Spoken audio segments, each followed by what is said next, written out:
nous assurer que des actions qui sont menées, qui sont posées, sont des actions qui répondent aux spécificités des besoins des hommes et des femmes, mais aussi qui fassent participer les hommes et les femmes, non pas juste comme des figurants, mais vraiment comme des planificatrices quand je parle de la participation des femmes. Donc, c'est pour cela que nous nous sommes dites, il faut absolument comprendre de quoi il s'agit. Et j'en profite déjà pour dire grand merci à l'Allemagne, parce qu'il nous permet, justement, à partir de cette année en Haïti, il nous permet de jouer ce rôle, qui est le rôle de coordination de l'action genre au sein de l'action humanitaire, ce que nous avions voulu commencer déjà l'année dernière, quand il y a eu la formulation de la feuille de route, mais qui malheureusement ne pouvait pas se mettre en œuvre parce que ça nécessite un certain financement. Ainsi donc, ONU Femmes au niveau global a saisi l'Allemagne pour le financement d'un projet qui appuie 9 pays, dont Haïti. Donc c'est dans ce cadre que nous sommes aussi concernés. Et c'est beaucoup plus pour nous permettre, en tant qu'ONU Femmes, justement, de jouer ce rôle de coordination de l'aspect genre au sein de l'action humanitaire. C'est un projet qui a une durée de vie de 2 ans. Nous avons commencé la mise en œuvre de ce projet ici à partir de cette année, au début donc de cette année. Et je dirais qu'il couvre tout Haïti, si on peut ainsi dire, parce que c'est beaucoup plus une façon de faciliter l'institutionnalisation de la prise en compte du genre dans l'action humanitaire. Et bien sûr, égalité de protection. C'est aussi une raison, ou peut-être la raison, pour notre engagement en faveur de l'ONU Femmes et de concert avec l'ONU Femmes pour des actions ici menées en Haïti, et bien évidemment pour la mise en œuvre de la résolution déjà souvent citée, la 1325. Un engagement qui est encore accentué après la prise de fonction du gouvernement allemand actuel, et notamment après la prise de fonction de Madame la ministre Baerbock, et j'ai un peu honte de le dire, après 16 ans d'un gouvernement guidé par une femme, la première femme ministre des Affaires étrangères en Allemagne.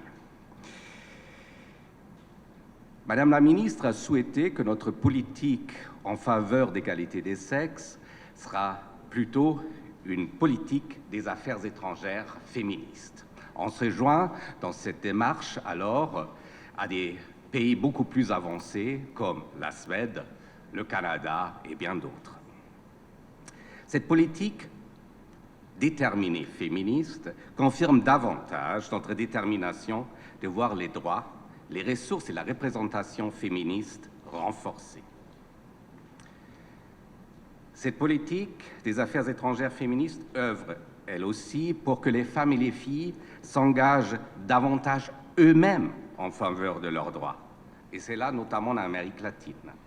C'est la raison pour laquelle le ministère des Affaires étrangères a initié, il y a quelques années, le réseau féministe UNIDAS, qui lie actuellement, sous le haut patronage de Madame la ministre, environ 250 leaders en Amérique latine et les Caraïbes, bien évidemment aussi d'Haïti.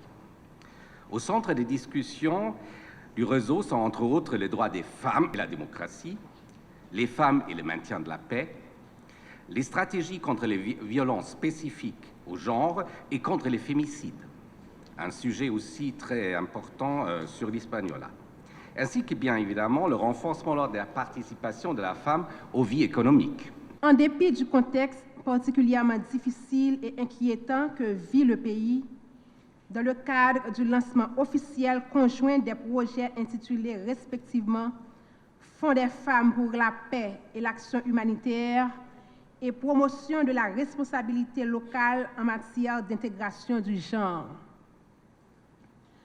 Le ministère à la condition féminine et aux droits des femmes, que j'ai l'honneur de diriger, se sent particulièrement interpellé par la dégradation continuelle de la situation socio-économique générale et surtout de la situation sécuritaire.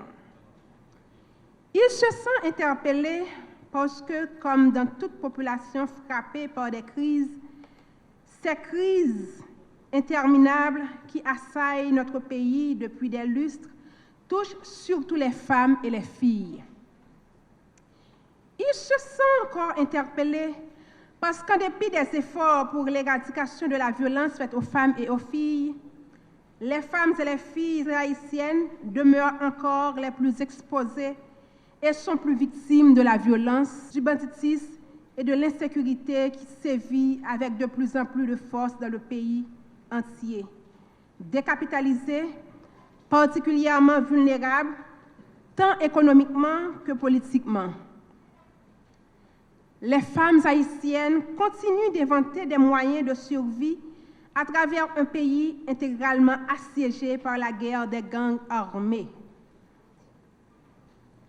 C'est dans ce contexte de désespoir auquel n'entend céder aucune de nos femmes haïtiennes que se lancent aujourd'hui complètement deux actions majeures.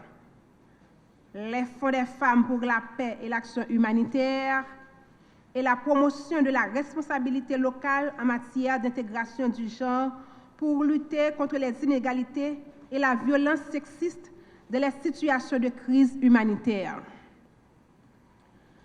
Ces projets viennent notamment en réponse, d'une part, au constat d'existence flagrante d'une grave crise humanitaire qui ne dit pas son nom, et d'autre part, au constat de la nécessité de renforcer l'accompagnement des femmes et des organisations de femmes. Par leur particularité et leur complémentarité, en visant l'autonomisation et la responsabilité des femmes, ces deux projets viennent renforcer la démarche du ministère à la condition féminine et aux droits des femmes et l'ensemble des actions qu'il met en œuvre pour que le respect du droit des femmes, leur autonomisation, leur implication réelle à tous les niveaux de la société deviennent une réalité.